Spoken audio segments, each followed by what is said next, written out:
வருது தேர் வருது முன்னாலே விழுந்து கும்புடு சரணம் போடுது சனம் பின்னாலே கப்பலை போல தேரு நடந்து வந்தாலே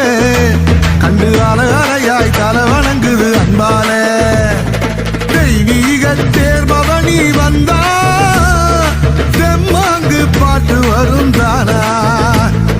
பரலோக தாயின் அழக கண்டா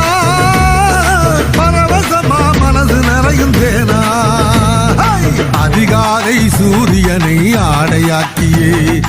அழகான வெள்ளி பிறையை மேடையாக்கியே வந்த மோட்சராக்கினியே